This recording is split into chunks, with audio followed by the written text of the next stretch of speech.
Hare Krishna, Krishna Krishna, Hare Hare, Hare Ram, Ram Ram, Hare Hare.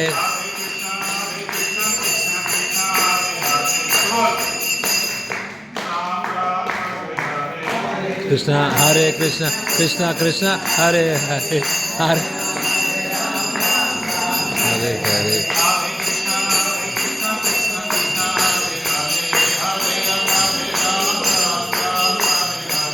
Hare Krishna, Krishna Krishna, Hare Hare, Hare Ram, Ram Ram, Hare Hare.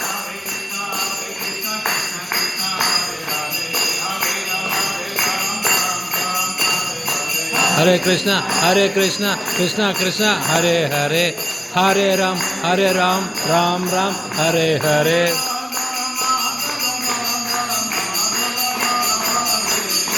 Radhavanadan Madan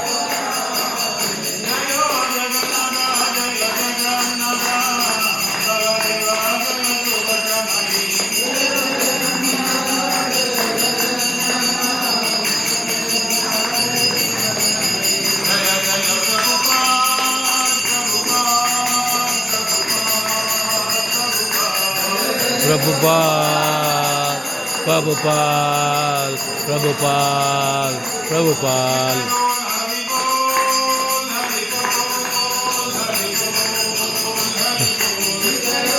Hari Bol, Hari Bol, Hari Bol, Hari Bol.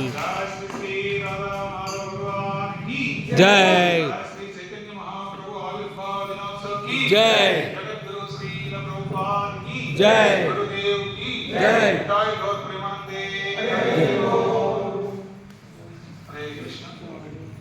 మనకి ఎన్ని యుగాలు ఉన్నాయి? యుగాలు ఎన్ని? 6.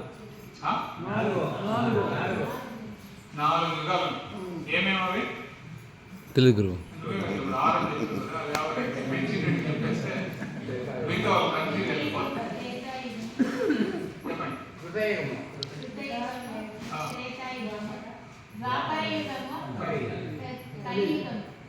నాలుగు యుగాలు ఉన్నాయి. భగవంతుడు 3 యుగాల్లో మాత్రమే ఆవిర్భవిస్తాడు అనుకుంటాడు. 4వ యుగంలో కూడా ఆవిర్భవించాడు చైతన్య మహాప్రభు రూపంలో. ఇప్పుడు మనం ఇక్కడ అభిషేకం చేశాం కదా. చైతన్య మహాప్రభు నిత్యానంద ప్రభు అంటే కృష్ణుడు బలరాముడు. అర్థమవుతుందా? ఒకసారి భగవంతుడిని లక్ష్మీదేవి అడుగుతుంది, స్వామి నువ్వు ఎప్పుడూ కూడా భక్తులకి అన్ని రకాలైనటువంటి కష్టాలు ఇస్తూ ఉంటావు, మరి నీవు భక్తుని యొక్క కష్టం గురించి ఆ బాధ గురించి నీకు తెలుసా అంటే, ఎందుకు ఆ విధంగా అడుగుతున్నా అంటే, నువ్వు పూర్ణావతారాన్ని ఎప్పుడు అనిపించుకుంటావు? నీవు నీ కోసం తప్పించినప్పుడు భక్తునిగా నీ భావన ఏ విధంగా భక్తుడు ఎటువంటి కష్టాలు అనుభవిస్తున్నాడని నువ్వు ఆ విరహ వేదనను అనుభవించినప్పుడే అప్పుడు నీవు పూర్ణావతారం అనిపించుకుంటావని ఆమె మామూలుగా కూర్చొని భార్యాభర్తలు కూర్చొని మాట్లాడుకుంటారు కదా, అప్పుడు ఆ విధంగా అంటుంది. నీకు తెలియదేమో, ఇప్పుడు వచ్చే బ్రహ్మ యొక్క 28వ ఆవృత్తం అంటే చక్రం. బ్రహ్మ యొక్క ఆయుష్ ఎంత? అన్లిమిటెడ్.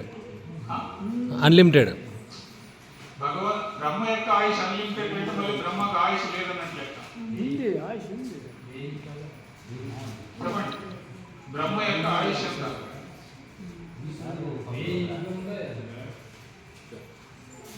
బ్రహ్మ యొక్క ఆయుష్ ఎంత?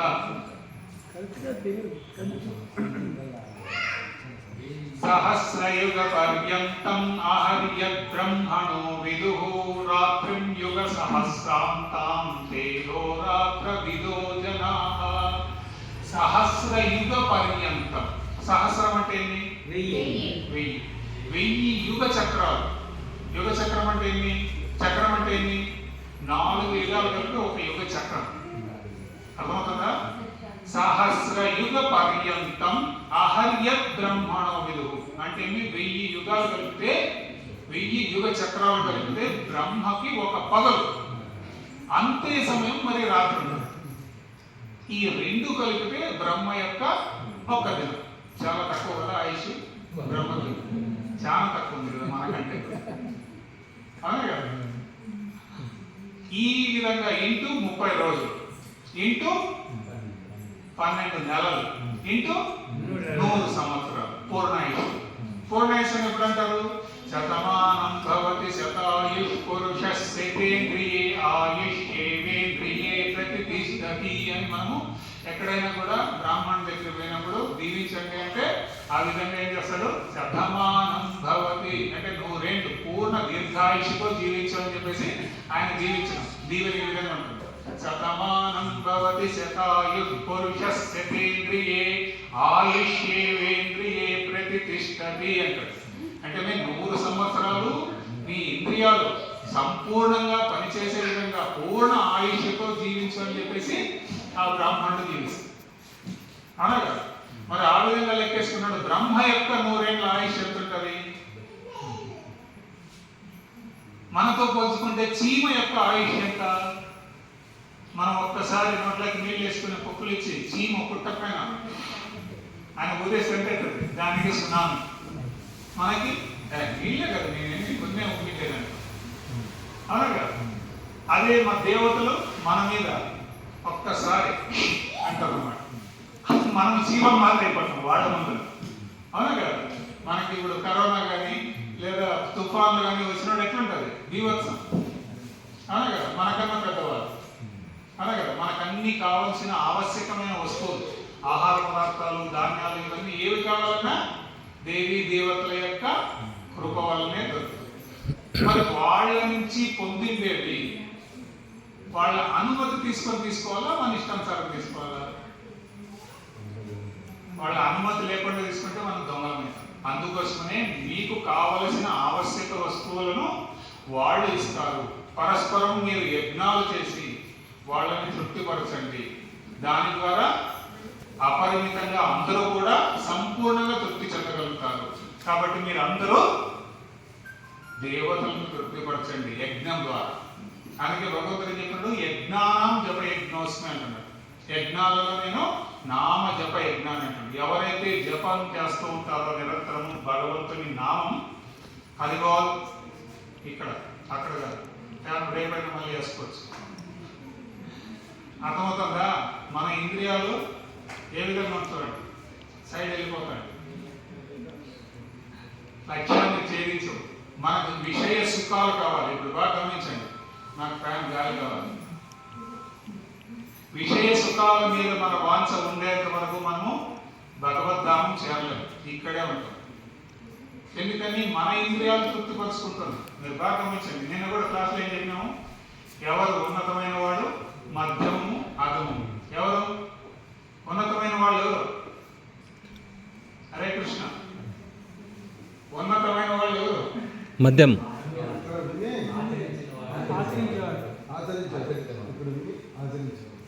ఈవిడ వేస్తే వీటిలో నుంచి కింద నుంచి వస్తారు, మరి నోట్ల నుంచి బయటికి రాదు. నోట్ల నుంచి వచ్చినట్టు ఏమంటారు? ఆయన యొక్క పని ఏంటి? వినడం వదిలేయడం. వినడము చెప్పడం వరకే, తను ఆచరించడం వరకు ఉండదు. మూడో వాడి పని వినడం, ఆచరించడం. ఈ చెవితో వినడము, ఈ చెవితో వదిలేయడం. అంటే తను ఆచరణకు సాధ్యం కాడు, చెప్పడానికి కూడా సాధ్యం కాదు, కనీసం మధ్యమ స్థాయికి కూడా రాడు. ఏ విధంగా? పూర్తి అధమ స్థాయిలో ఉంటాడు. అందుకోసమే ఇక్కడికి వచ్చినప్పుడు మన చెవులన్నీ, ఇంద్రియాలన్నీ నిగ్రహించాలన్నమాట. అందుకే భగవంతుడు ఏం చెప్తున్నాడు? శ్రద్ధావాన్ లభతే జ్ఞానం తత్పరః సంయతేంద్రియః అంటున్నాడు. శ్రద్ధ కలిగిన వాడికి జ్ఞానం లభిస్తుంది. ఎప్పుడు? తత్పరః సంయతేంద్రియః, మీ ఇంద్రియాలను నిగ్రహించినప్పుడు మాత్రమే ఆ జ్ఞానం మీకు లభ్యం. లేకపోతే మనం ఏమవుతాం? అప్పుడు మన స్థితి అధమ స్థితిలోకి వెళ్ళిపోతాం. కాబట్టి మనకి భగవంతుడు ఇచ్చిన 100 సంవత్సరాల ఆయుష్లో మనము రోజుకు 2 గంటల సమయం మాత్రమే భగవంతుని సేవించగలగడానికి కావలసిన మన మనసు నిగ్రహించి ఉంటుంది. మిగతా అంతా ఏమవుతుంది? వెళ్ళిపోతూనే ఉంటుంది. కాబట్టి దాన్ని నిగ్రహించాలి, లేకుండా పోతే పోయింది. మీరు నిగ్రహించమంటున్నారు, మేము పొద్దున్నుంచి ఉపవాసం ఉన్నాము, ఒక పక్కన ఆత్మారాముడు అరుస్తున్నాడు, ప్రసాదం తొందరగా పెడితే మేము ఇంటికి వెళ్ళిపోతాము. దావనైతే బాగా గమనించుకోండి. అంటే మనము సంపూర్ణంగా ఒక రోజు కూడా ఉండలేము. ఒక 2-3 గంటలు అయిపోతేనే సినిమా టైం అనమాట. ప్రభు మేము వచ్చింది 5 గంటలకి, మీరు ఇప్పటికి 9 అయింది, ఇంకా విరవట్లేదు. ఆడెంత లోపల అలంకారం అంటున్నారు. ఇక్కడ మమ్మల్ని ఉదయం తినేసి బర్బారు పరిగెత్తారు, ఇప్పటికే లేట్ అయింది. మన వైకుంఠం ఎంత దూరం ఉంది? మనం ఇక్కడి నుంచి మనం చంద్రమండలానికి పోవాలంటేనే ఎన్నో రోజుల కాలం పడుతుంది, అవునా? ఇక్కడ ఉన్న చంద్రమండలం. మరి వైకుంఠానికి పోవాలంటే ఎన్ని లోకాలు ఉన్నాయి? ఇక్కడి నుంచి 7 లోకాలు. ఎన్ని ఉన్నాయి? 7. ఆ 7 లోకాల పేర్లు ఏంటి? 7 లోకాల పేర్లు ఏంటి?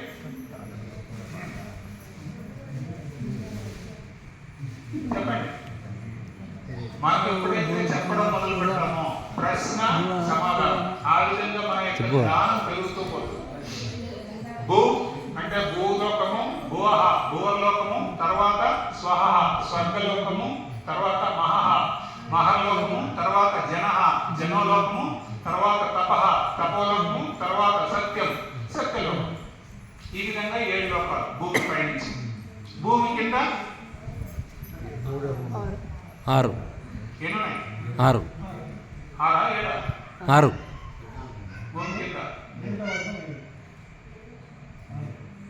భూమి కింద 7 లోకాలు ఉన్నాయి. ఏంటంటే నేను ఎంచుకుంటాను, మీరు చెప్తారు. నాకు ఎంచుకోనికి రాదు, అందుకని చేతులు పెట్టుకుంటాను. విడి రోడ్లో ఇడ్లీ వడ దొరుకుతుంది. మూసుకోవాలా?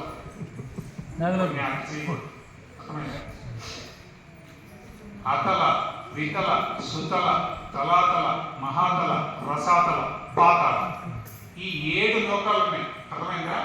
మనం ఎప్పుడైతే భగవంతుని దరి చేరకపోతామో, ఎప్పుడైతే మనం తమో గుణంలో ఉంటామో, భగవంతుని భక్తి పట్ల మనం విముఖతను పొందుతామో, మీరు బాగా గమనించండి.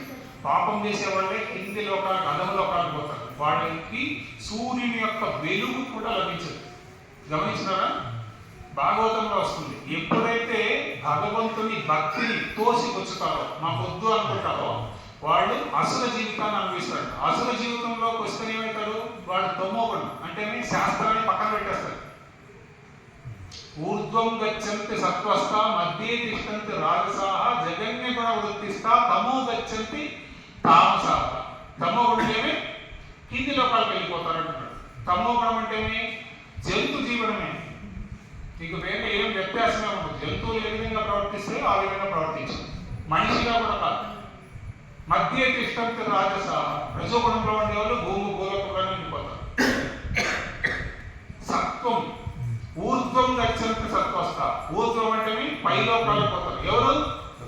సత్వగుణంలో ఉండేవాళ్ళు. సత్వగుణంలో ఉండేవాళ్ళే దేవతలను పూజించగలుగుతారు. ఉన్నత లోకాలకు పోవాలంటే మనం ఏ గుణంలో ఉండాలి? సత్వగుణంలో ఉండాలి. మరి భగవద్ధామం పోవాలంటే యా గుణంలో ఉండాలి? విశుద్ధ సత్వగుణంలో ఉండాలి. అర్థమైందా? ఏది కూడా నాది అనే భావం నుంచి బయటపడాలి. ఓకేనా?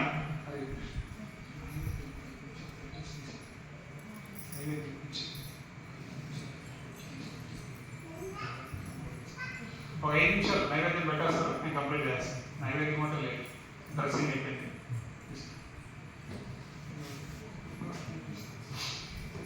మరి ఈ 3 గుణాలను అధిగమించాలంటే మనం ఏం చేయాలి? ఏం చేయాలి?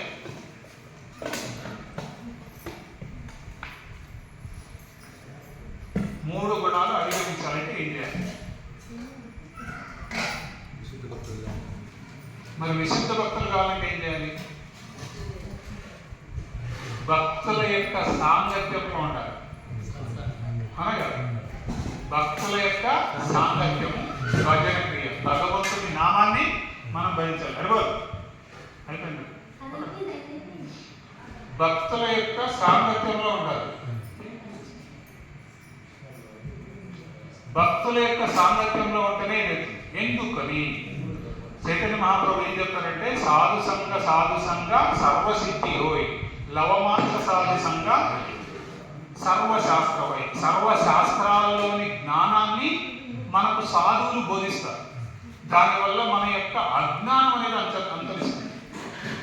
అందుకే మనం ఏం చెప్తాము, గురువుని ఆరాధించడం మేము ఏం చెప్తాం, ఓం అజ్ఞాన తిమిరాంధస్య జ్ఞానాంజన శలాకయా చక్షుర్మిలీతం యేన తస్మై శ్రీ గురవే నమః.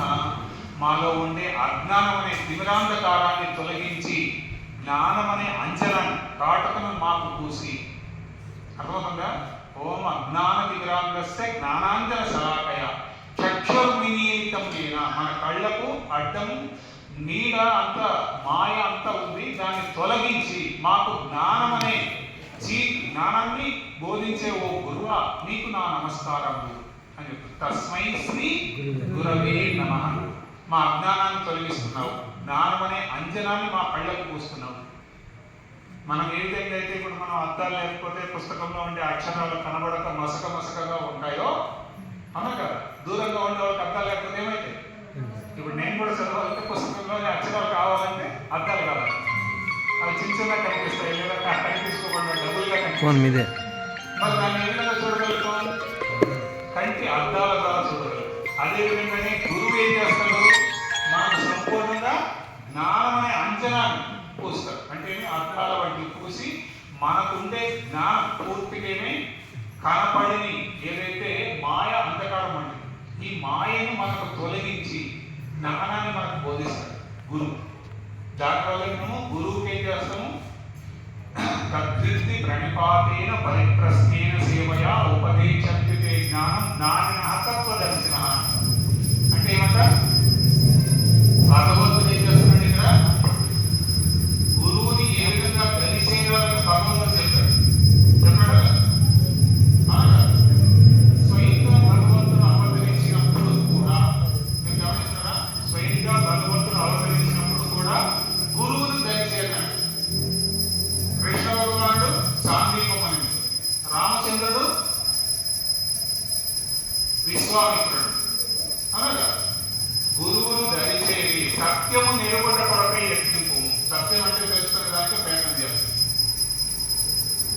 వాళ్ళు ఆత్మను దర్శించిన వారు సత్యాన్ని బోధిస్తారు కాబట్టి వాళ్ళను దయచేసి వినయంగా ప్రశ్నించాలి. ఇది రహస్యం. ఎవరైతే రహస్యం చెప్తారు, ఎందుకు చెప్తారు రహస్యం చెప్పండి? మనల్ని నమ్మితేనే మనం చెప్తాం. మన ఇంట్లో రహస్యాలు మనం అందరికీ చెప్తామా? దారి ఎంత పోయే వాళ్ళని పిలిచి మన ఇంట్లో రహస్యం ఉందని నేను చెప్తామా? పిలిచి చెప్పం కదా. మరి మనకు అనుకూలంగా నమ్మకస్తుడు, మనం తెలిసిన వాడు అయితేనే అప్పుడు చెప్పడానికి ప్రయత్నం చేస్తాం, అవునా కదా. మరి భగవంతుని గురించి చెప్పాలంటే 7 లోకాల పైన ఉంది ఆయన గురించి రహస్యం చెప్పాలంటే సాధ్యమవుతుందా? కాబట్టి గురువు మన యొక్క అజ్ఞానాన్ని తొలగించి భగవంతుని ధామానికి తీసుకుపోతాడు. కాబట్టి గురువును దయచేయాలి, వినయంగా సేవించు. మొదట సేవించాలి. ఎందుకని సేవించాలి? మనలో అహంకారం పోయేదానికి సేవించాలి. మనలో అహంకారం ఎప్పుడైతే మాయమవుతుందో అప్పుడు మన యొక్క వినయం అనేది ప్రదర్శితమవుతుంది. అప్పుడు గురువు నీకు భగవంతుని నేను ఇస్తానంటే, అహంకారం అంటే ఏమవుతుంది? అహంకార విమూఢాత్మ కర్తాహమితి మన్యతే. అహంకారం గల మానవుడు ఏమనుకుంటాడు? ప్రతి ఒక్కదానికి కర్తను నేనే అనుకుంటాడు. నేను చెప్తేనే జరుగుతుంది, నేనంటేనే ఇవన్నీ జరుగుతాయి, లేకపోతే లేదంటే. దానివల్ల ఏమొస్తుంది? అహం అంటే నేను, ఆకారం అంటే నేను చెప్తేనే ఇవన్నీ వింటున్నాను, లేకపోతే లేదంటే ఏమవుతుంది? నాలో భక్తి అనేది నశిస్తుంది.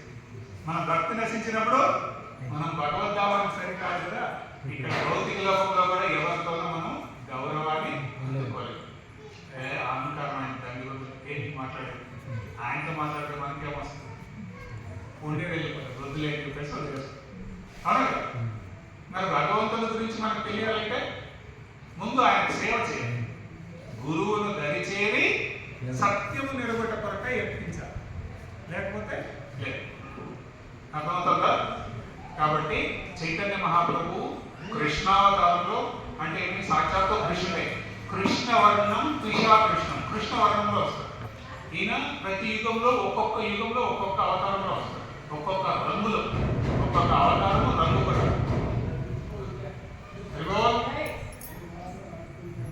రక్త పీత కృష్ణ వర్ణాలని ఈ విధంగా వస్తాయి.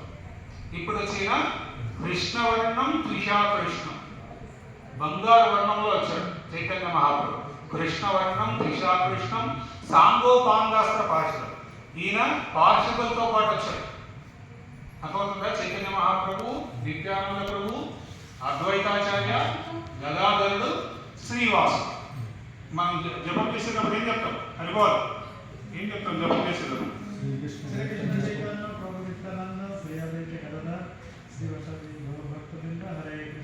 నేను చెప్పింది అన్ని నాకు సమాధానం. మీరు ఏందో చెప్తారు. వాళ్ళ నాన్న ఎందుకు చెప్పిస్తాం? మన చూపు బయట ఉంది కాబట్టి నేను నిన్ను అడిగింది. ఎందుకు చెప్పిస్తాం వాళ్ళు?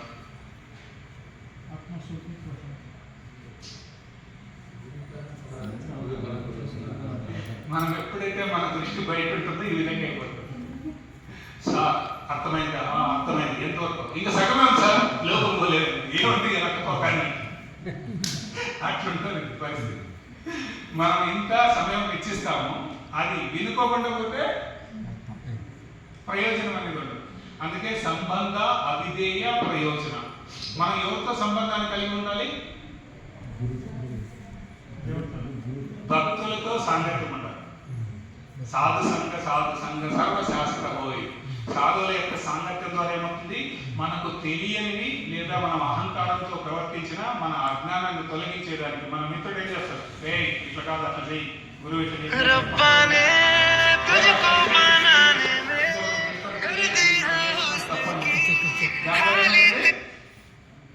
మనం ముందుకు పోయేదానికి సరిగ్గా ఉంటుంది. మనం గురువు దగ్గరికి పోయినప్పుడు వినయంగా ఉండాలి, ఆయనకు శరణాగతిగా ఉండాలి. గురువు ఎవరు? సాక్షాత్తు భగవంతుని యొక్క వ్యక్త రూపం. భగవంతుడు సేవ భగవంతుడు సేవలు అందుకునే భగవానుడు అయితే గురువు సేవక భగవాన్, సేవకుడు, భగవాన్ సేవకుడు. భగవంతుడు హృదయస్థ పరమాత్మగా ఉంటే గురువు నీ ఎదుట బాహ్య గురువు అంటారు. బాహ్యంగా మన కంటికి కనిపించి మన జ్ఞానాన్ని బోధిస్తారు. అందుకే గురువుని బాహ్య భగవానుడు అంటారు. అర్థమవుతుందా? అందుకే గురువుని మనం నామపదాలు ఏం చెప్తాం? నామపదాలు ఏం చెప్తాం? గురువును సామాన్య వ్యక్తిగా భావించుట. ఒక్కొక్కప్పుడు సామాన్య మానవుడిగా భావించుట, గురువును సామాన్య వ్యక్తిగా భావించుట. సామాన్య వ్యక్తిగా గురువును భావించకూడదు. ఎందుకని? మన ఆత్మను ఉద్ధరిస్తాడు కాబట్టి. ఓకే, కాబట్టి మనము భగవంతుడు చైతన్య మహాప్రభు మనకు ఈ భౌతిక ప్రపంచంలో సులభంగా ప్రేమతత్వాన్ని పరిచయం వచ్చాడు. ఈ ప్రేమతత్వం ద్వారా ఏమవుతుంది? మనం అన్ని రకాల ఆటంకాల నుంచి బయటపడవచ్చు. అర్థమవుతుందా? అన్ని రకాలైనటువంటి ఆటంకాల నుంచి బయటపడవచ్చు. మనం రోజు నిత్యము ప్రసాదం స్వీకరించాలి, భగవంతుని నామాన్ని జపించాలి, మరియు భక్తుల సాంగత్యం ఉండాలి. దాని ద్వారా మనము భగవంతుని రాజ్యాన్ని చేరుకునే అవకాశం కలుగుతుంది, లేకపోతే లేదు. ఓకే, హరే కృష్ణ. ఇప్పుడు ఆరోగ్య చేద్దాం. అయిపోయిన ప్రసాదం తీసుకొని అందరూ మనం వెళ్ళిపోవాలి. చాలా లేట్ అయిపోయింది, క్షమించండి. మన డాక్టర్ గారు టైం ఎక్కువ తీసుకున్నాడు. అభిషేకాల కోసం టైం ఎక్కువ తీసుకున్నాడు కాబట్టి రాలేదు సమయాన్ని. ఓకే, హరే కృష్ణ. గ్రంథరావ శ్రీమద్ భగవద్గీతకు జయ. శ్రీ చైతన్య మహాప్రభు ఆవిర్భావ దినోత్సవానికి జగద్గురు శ్రీ ప్రభుపాదికి జై. గురుదేవ్ కి జై.